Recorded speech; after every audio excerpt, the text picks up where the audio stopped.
fuck going on, Willis?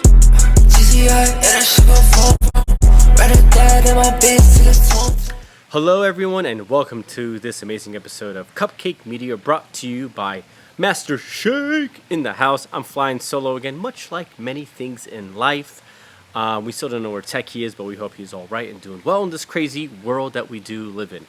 And before we dive into today's very fun-filled episode, and maybe poignant episode, please remember to click subscribe. Please tell all your friends and girlfriends and mistresses and concubines about us. And please give us a thumbs up. And as always, if you can't see us on YouTube, you can listen to us on your daily drive and routines on Spotify, Apple Podcasts, Anchor, and a host of other hosting websites for your podcast likiness. So today we want to dive into something. While we're on our temporary location and set, we do hope you enjoy the view and the beautiful sounds provided to you in the background by water. We want to talk about the state of human beings and relationship or friendships, because over maybe the last 2 years, this topic has come up quite a lot when we run into people amongst family, friends.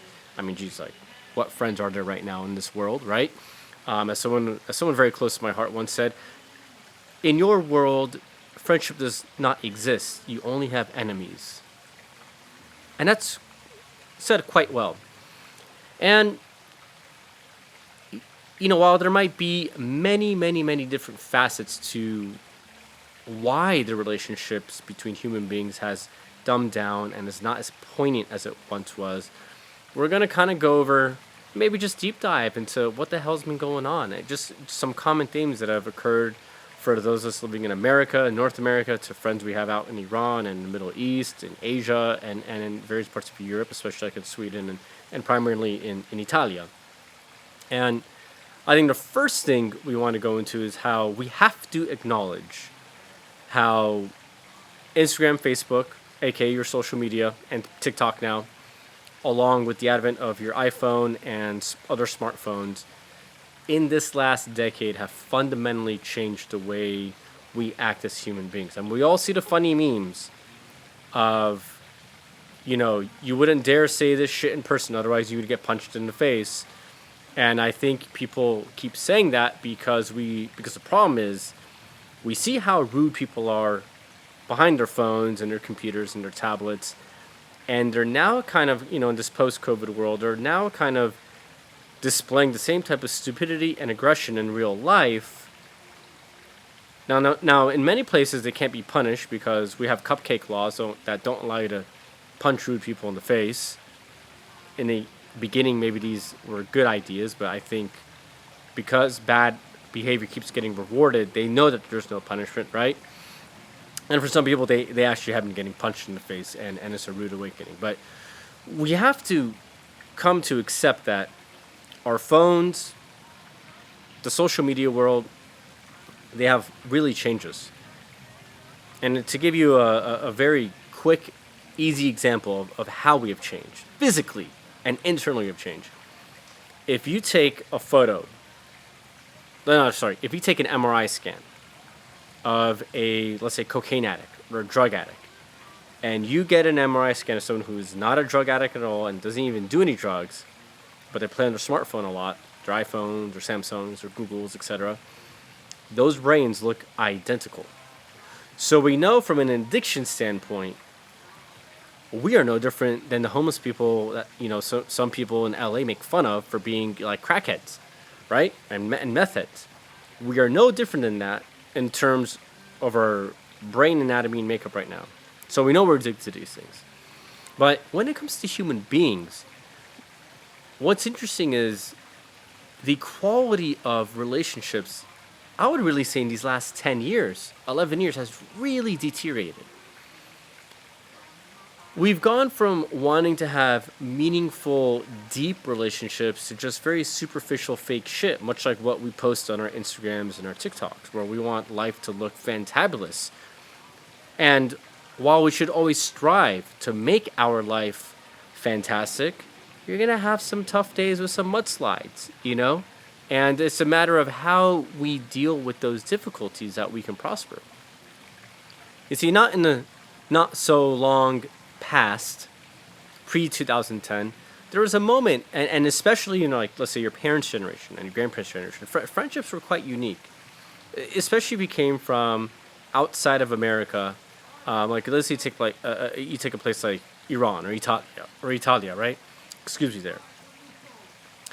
You had your family, and then you had like a couple friends, and they're like 1 degree below your family, and that's how amazing your friendship was. Like, these people that you called your friends back then were just one level below your family in terms of love, care. Like, they would die for you. I doubt anyone who has a million friends on Instagram, I doubt any one of those people would show up at your doorstep when you've gone through some bad shit and you've been having a very rough day. It could be a rough week, dude. It could be a rough half a year or a year. They won't want to do that. We are shunning away from tackling our obstacles head on, like two rams hitting each other in the head on top of a little peak of a mountain to see who has dominance. We're running away from that. And because of that, I think what's happening is you're getting these big, like, you're getting this big sheep pack of people who just want to go out and be like, woo, good times, look at me take a photo of my food, and they're showing their happy, go. And then you're getting pockets of individual, like, Ronin, right? These are samurai without the tribe, without the master, right? You're getting individual pockets of lone wolves, and we're all just kind of scouring the planet right now. We're trying to find each other where we want that meaningfulness, where we want to be able to have deep conversations, where we just want to talk about anything as well and not feel shunned. Where we can talk about, I don't know, let's say global warming, right? And why and climate change, and why right now it was 88 degrees today in Los Angeles on this, day in November. And, on like November 7 right now, okay? And at the same time be able to talk about something fun, like, hey, who loves to go skinny dipping because who wants tan lines, right? I mean, it's rather like we have this collective groupthink going on, and it's kind of dangerous because if you're not, it's like being in freaking high school, freshman year, all over again, but now you don't get to run away from it. And us lone wolves, I think the people underestimate a lone wolf. A lone wolf is a very deadly animal because it has nothing to lose. A lone wolf is more scary than the pack because the lone wolf has a mission. And when lone wolves find each other and they make a pack, they become like the infamous Black Wolf of Yellowstone, who lived longer than any other wolf in the history of wolf history. So what's interesting is, on the one side, the social media and the smartphones have really deteriorated the quality of friendships. We're supposed to live in this super facade of this pseudo happiness and how life every nanosecond is going to be fantastic. And if you don't fit into that realm, people may not like you. The other issue is just the way we act with one another.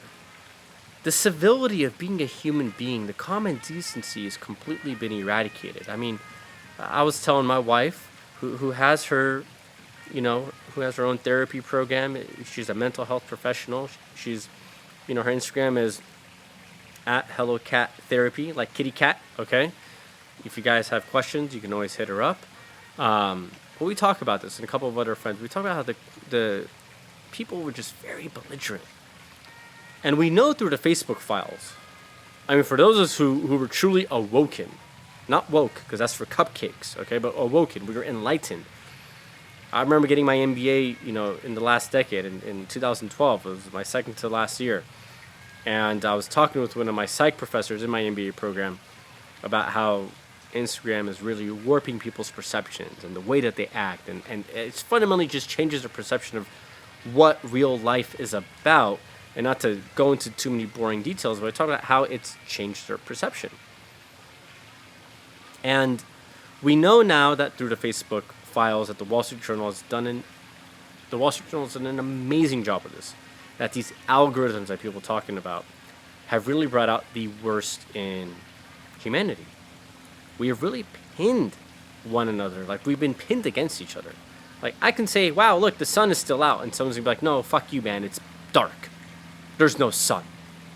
That's just bioluminescent light on the hill back there. I mean, we're constantly in this stage of, it's not even fight or flight. It is just fight, you know? Like, we don't want to accept the obvious.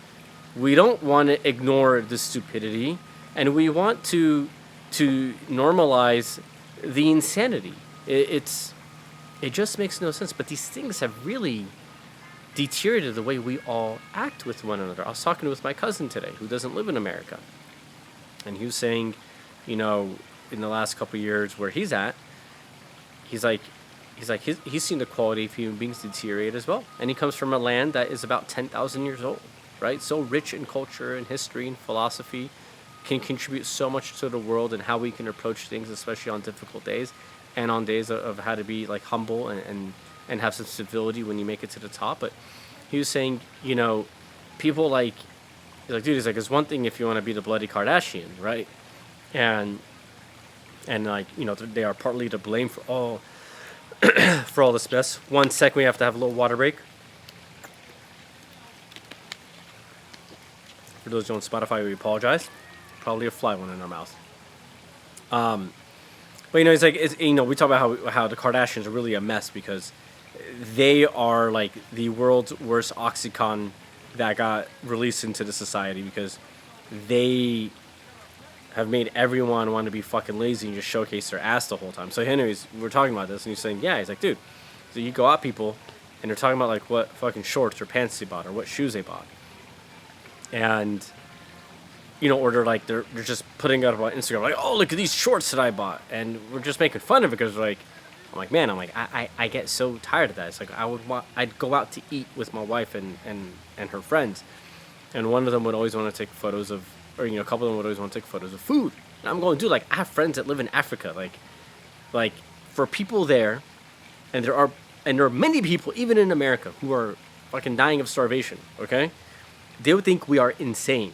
That we are treating our food like it's a piece of Leonardo da Vinci's masterpiece or Michelangelo. That we're just taking photos there. Like, no, you're supposed to eat it, enjoy it, let your stomach do all the picturing. You have some ice cream or gelato afterwards, and boom, you're done. And some Iranian tea, and it's a great night, right? But it's like I'm trying to eat. Like, I've just worked 10, 12 hours. I'm happy to go out and see, like, you know, civilization. And now I can't eat my food at the right time when the poor chef has worked so hard so I can enjoy the warmth and the moisture and all those beautiful things that master of food, right? The chef has put into it, his effort, because you want to take some fucking photos. I mean, are we really that vain? Are we really that narcissistic that we gotta do that with food? So anyways, our whole point was just like everyone's putting photos up of everything. I mean, whatever happens, like, I don't know, like you're going on a hike and you come across this amazing, I don't know, waterfall with like a lake and like some majestic, like flying unicorn, and you want to take a picture of that. I totally get that. Photos used to have some meaning and substance, but now they have nothing. Like, I don't give a shit if your dog knows how to take a shit and you're taking a photo of it and going, oh wow, like, look at beautiful Lucy, it took its first dump today. That's what it does. It's an animal. It dumps. Unless if it's like a robotic dog from like Boston Dynamics or like something from Japan, it may not take a dump. But we've lost, you know, we take so many photos that I don't want to see all these dumb photos. I want to see something of substance. I want to see something of value. Like, that's what happened to photos. I mean, you know, what's interesting is like, when was the last time you went over and someone's like, hey man, look at these cool photos from my trip? You don't see any of that anymore. You just don't. Even on like IG, no one has photos of those things anymore. Like they don't have photos of beautiful memories. It's just random shit that they took photos of or with, you know? So on one side, you know, that's one issue. And I think because of that, our quality of friendships goes down. And what happens is like, if you don't praise that type of behavior, people may not like you. And I think that's something wrong. I think we should cherish our relationships. I think what we really have to do is reevaluate, not even think, no, fuck that. No, we must reevaluate how we view our relationships with Instagram and TikTok. For the Gen Xers, probably Facebook, and Google and Twitch and our iPhones and our Samsung phones and our smartphones. We have to reevaluate how these things have really just fucked up the very essence of being a human being. Being a human being was so cool not too long ago. You had friends you could rely on. You had people that you can go out with. You had people that would call you. And we've become so tribalized as a result that if you're that lone wolf, our problem is finding each other in this big ass planet. Now, I think some places of the world are better off. Like when I speak with my friends in Italia, because of their rich culture, this is not so much of an issue. While it is becoming an issue, the dynamics there are still much better than like what I experience here in California. Now, I can't speak for all of America, but as the Italians always say, tutto il mondo è un paese, which means like the whole world is one city. It basically means that plus or minus, we all relatively sometimes share the same problems that we do in our various respective countries and cultures. Iran is a very old country. It's about 10,000 years old of just beautiful, long history. And even there, when I speak with friends and relatives, it's becoming a much bigger issue there. It wasn't so much of an issue before. Japan's interesting because you have a very strong samurai culture that's embedded into that culture. But you're starting to see some of the online aggression take place, which was not so common because people in real life would never act like that, because if they did, they would get smacked. So it's going to be interesting how they react. I mean, the last time we were there was about 2 years ago before COVID.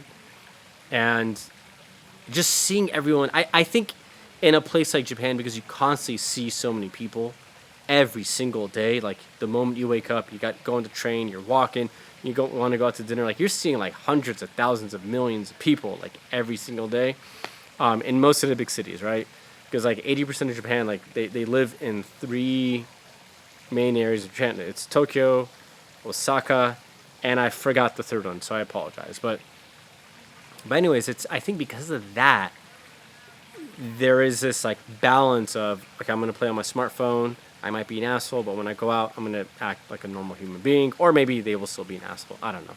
But overall, people that are very still polite, very civil. I think it's really just the richness of the culture that keeps them like that, keeps them balanced.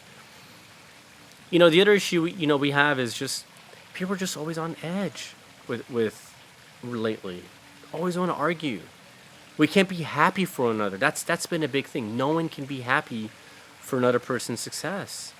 If someone goes and buys a new car, instead of going, oh, dude, freaking congratulations for getting, like, I don't know, like your BMW 340i, let's just say, right? Like, dude, awesome, man. Not a cheap car. Fucking awesome, dude. You're riding a bicycle like last year, now you're rolling in a great car. Dude, I'm happy for you. Instead of acting like that, we go, oh, why didn't you buy, like, the M Performance package? Or why didn't you go and get an M3? Or blah, blah, blah. Like, why didn't you? It's like, fuck you, dude. Like, why can't we just be happy? Or they kind of go, oh, well, look at you. You're making money now. Wow, look at you making money. You're rising up. Like, I got nothing, but look at you. You're making money. Like, where does that jealousy? Why be so jealous? Why do we have to be so jealous when our friends prosper and do better? No, you should be happy. Because guess what? If they are kicking ass and you praise them and you appreciate them, dude, this beautiful thing you call the universe, God, the energy, all that, dude, they will reward you for good behavior. They will reward you for loving the fact that your friend is doing well in life. God does not run away from that, okay? It's not, and what the cupcakes understand, it's not like you got to go be happy for your friend. You got to put in your effort. You got to put in your dues. It will happen.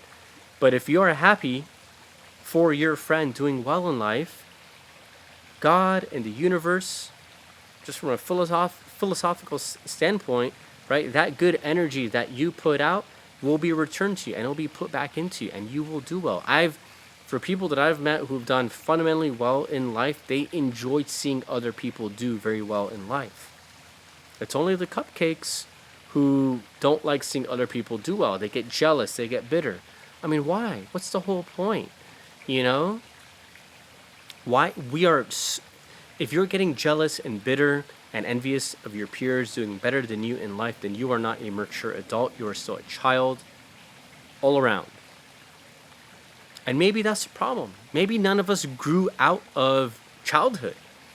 We have too many overgrown adult kids in the United States. I can't speak for the rest of the world, but in America, we have a lot of overgrown adult children who want to talk about, they want to save the world and do all this bullshit. But let me tell you something. You think getting rid of gas cars is going to save the planet? It ain't going to do shit.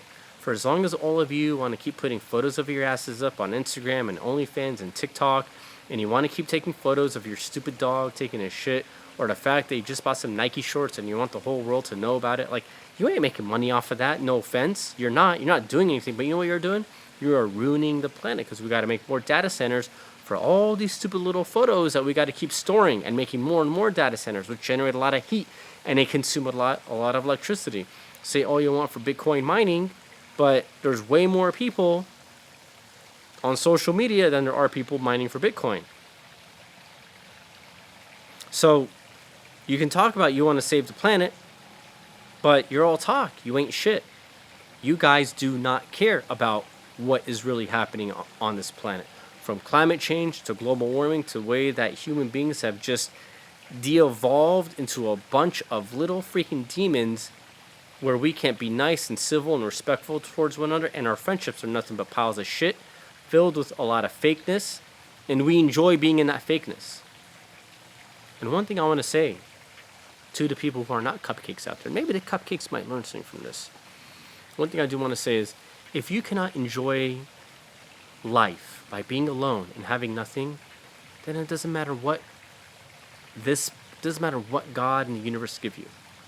If you can't enjoy life being alone and happy, you can have the world's most expensive, let's say a Pagani, okay? It's a car. It's like a $2-3 million car. You can have a Bugatti, okay? Let's just say one of those.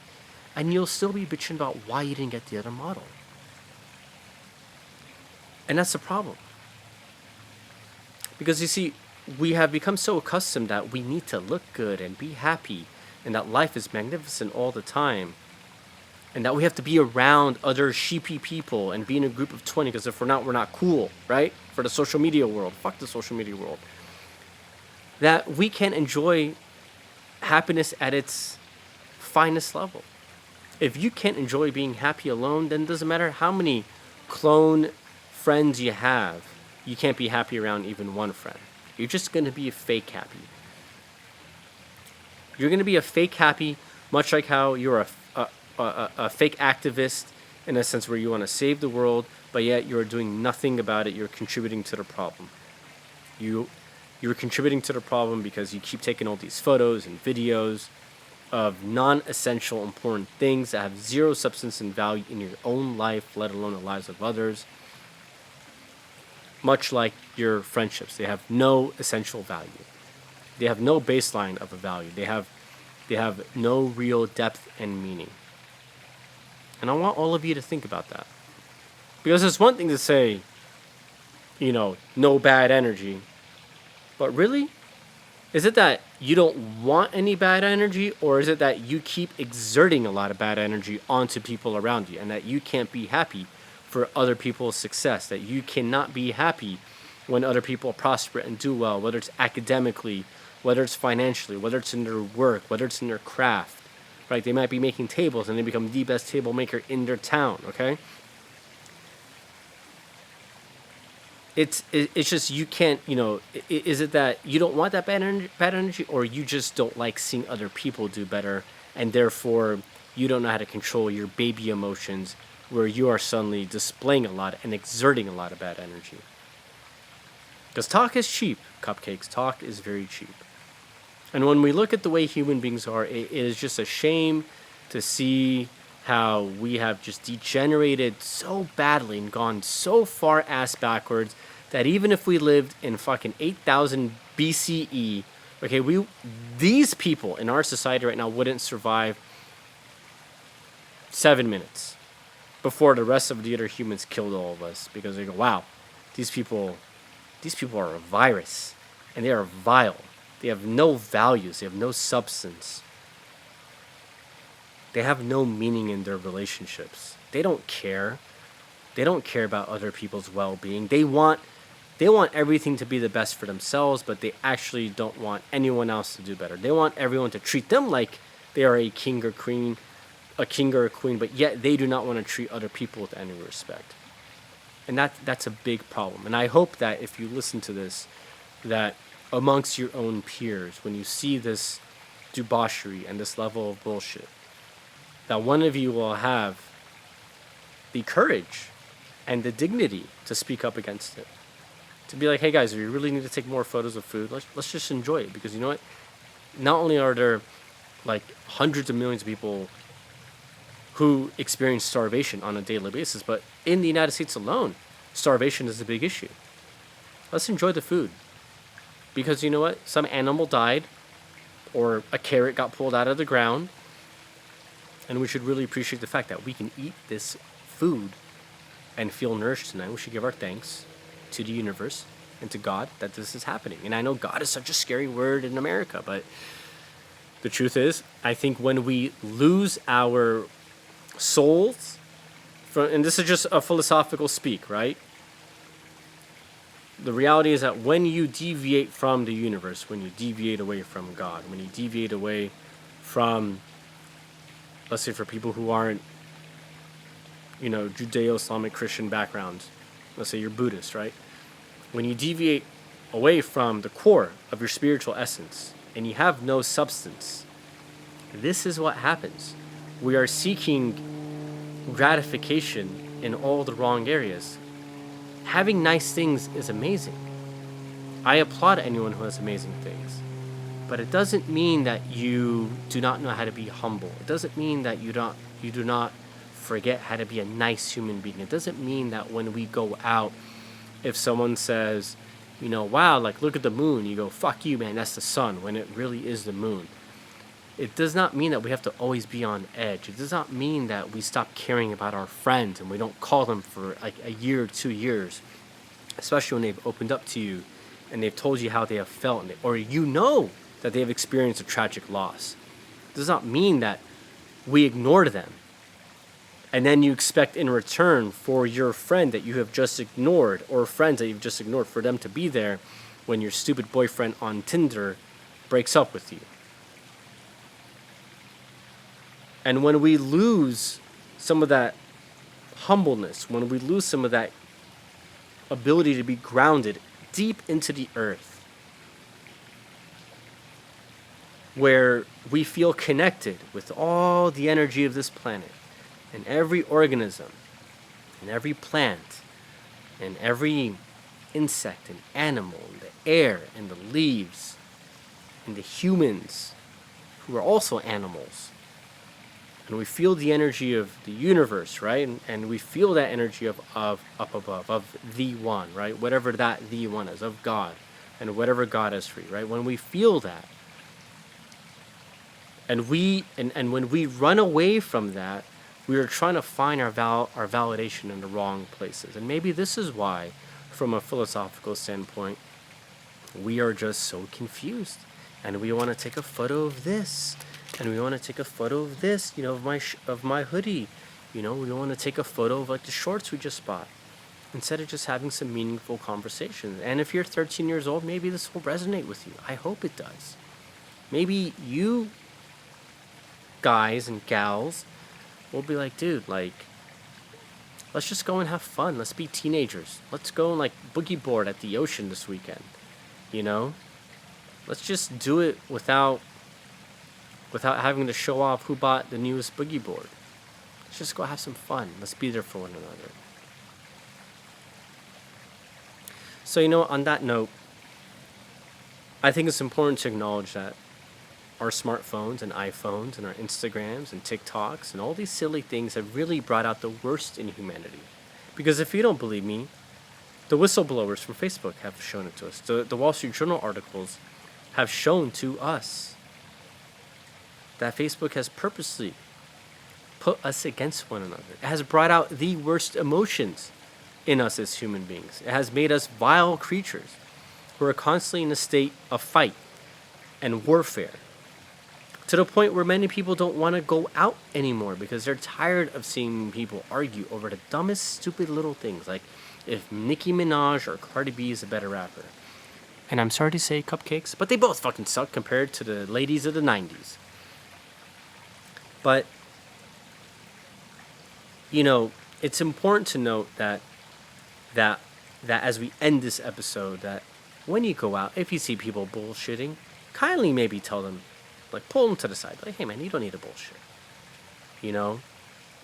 When you're trying to eat food, no need to take a photo of it. Really. It's such a ugly display of narcissism and just overabundance that it should really make us sick to our stomachs. And I hope that we can learn to just be nice with them and respect each other's values and perspectives, and to be totally okay to feel you're wrong when the other person is right, and to admit it, be like, hey, I'm fucking wrong, you are correct. And we can be okay with that. And that we can really enjoy the fact that when we see our friends prosper, that we will ride that fucking wave with them, not against them. That we will applaud them for doing well in life. For what is the purpose of life if we cannot be happy for others? Because if we are not happy for others, we can never be happy with our own selves when we try to do better and when we try to succeed in life. We will always find a void of emptiness that we are trying to seek gratification from. And that stems from the very core of our essence, from our very own roots, trying to find somewhere to implant itself deep into this earth so that we can grow and prosper. But instead, we're trying to seek that validation from people that we call friends, who are truly nothing but pseudo friends. So I hope that as we continue going on, that we can learn from this episode, that we can learn that these things have not made us better human beings. They have made us much worse human beings. And maybe it's time to put down the fucking phone. Maybe it's time we all acknowledge we need some therapeutic help. We are all addicts of some sort. Let's go back to being like our ancestors. And when we spend time with one another, we put away our phones. We're not trying to constantly text. We're not trying to constantly fight. We're not constantly trying to show off. We're not trying to constantly belittle one another when someone is doing better in life. Instead, we can encourage and support and respect. So on that beautiful note, we hope you enjoyed this episode. Have a wonderful day, everyone. We'll see you soon.